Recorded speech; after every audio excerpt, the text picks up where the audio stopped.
Jared Wilson's John Deere broke down, and he was not allowed to repair the machine he owned. He is not the only one. A growing number of farmers are now walking away from the most trusted name in American farming. His equipment sat at the dealer for 28 days, the repair locked behind software, on the kind of machine that can cost $600,000. To the public, the green and yellow still stands for the independent farmer. But underneath is a rule the company never advertises, that the machine a farmer buys is never really his. It was not always this way. A generation ago, a John Deere was the one machine a man could always fix himself, out in the field, with the tools in his own shed. John Deere started in 1837 when a blacksmith of that name built a steel plow that cut clean through soil that had broken lesser tools. It worked, so farmers bought it, and the company built its name selling them something rarer than the steel. It sold independence. A Deere was built simply enough that the man who owned it knew it the way he knew his own hands, and because he could fix it himself, he was never at anyone's mercy. That was the deal, unspoken but understood. A farmer bought the green and yellow, and the green and yellow never left him stranded. That trust was not marketing. It was earned one repair and one harvest at a time, and because it was earned, it was passed from father to son along with the land, until the slogan only said out loud what farmers already knew: nothing runs like a Deere.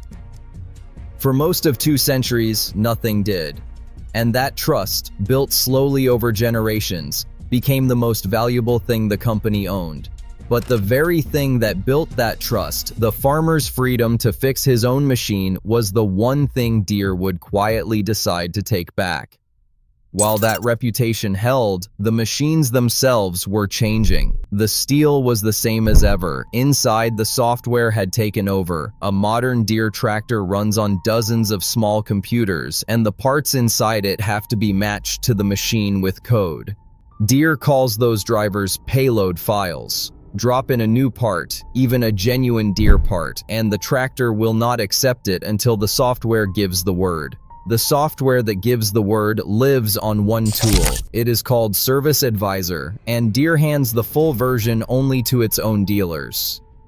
The farmer gets a stripped-down version that cannot perform the repairs that matter, so when something breaks, he is not allowed to finish the job himself. He calls the dealer, waits for a technician, and pays for the visit, sometimes only to have a code cleared so the machine will start again. A wrench used to be enough. Now the wrench is useless without permission. The farmers who paid the most for their equipment had become the ones allowed to do the least with it. The Federal Trade Commission in 5 states looked at all of this and alleged that Deere had built itself a repair monopoly, shutting owners and independent shops out on purpose. Deere called the case meritless and moved to have it thrown out. A judge refused, and that case is still alive in federal court today. But this is where the story takes a turn nobody expected, because this was never just about tractors. In the spring of 2022, Russian soldiers rolled into a John Deere dealership in occupied Melitopol in southern Ukraine and took everything that would move. They stole combines, tractors, seeders, 27 pieces of equipment worth close to $5 million. They loaded it onto trucks and hauled it more than 700 miles east all the way to Chechnya, and when it arrived, none of it would start. From an office back in the United States, Deere had reached across the world, found the stolen machines by their built-in tracking, and switched them off. The most expensive farm equipment on Earth was turned into scrap metal from another continent. For a company that sells independence, that is quite a feature. The same remote control that bricked looted tractors in a war zone sits inside every machine on every farm in America. Deere can see where the equipment is. Deere can decide whether it runs. The story made headlines as a feel-good moment, the thieves who got what they deserved. But the version most people heard was not the full picture. Almost nobody asked the harder question. If Deere can do that to a tractor in Chechnya, what exactly does a farmer in Iowa own? By now, this was not about one broken machine in Missouri, it was about the whole business model. And here is the detail most people missed. None of this came from a company in trouble. In 2023, John Deere posted the most profitable year in its entire history. $10.2 billion in net income, more than it had earned in any single year since that blacksmith forged his first plow. $10 billion, made in large part off farmers who were being told they could not fix what they had bought. The locks were deliberate. Every repair forced back to the dealer meant another fee, another marked up part, more money on top of a machine the farmer had already paid for in full. And it went further than repairs. Deere was pushing the farmer toward yearly subscriptions, software features he would have to rent year after year on a machine he had already bought outright. John May, the chief executive, had been open about where this was going. The company's future, he said, was in software, data, and revenue that arrives on its own year after year. So Deere had the locks, the lawsuit, and the most profitable year in its history. If it had stopped there, this would be a very different story. It did not stop there.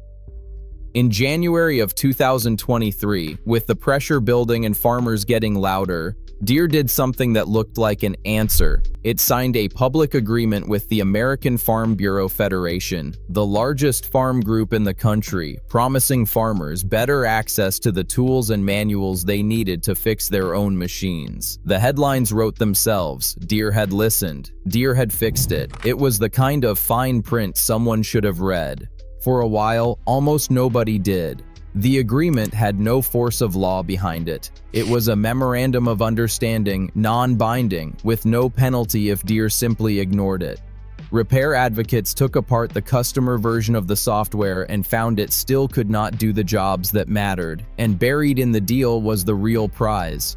In exchange for the promise, the Farm Bureau agreed to stop backing right-to-repair laws, the real ones, with real teeth, that were moving through state houses across the country.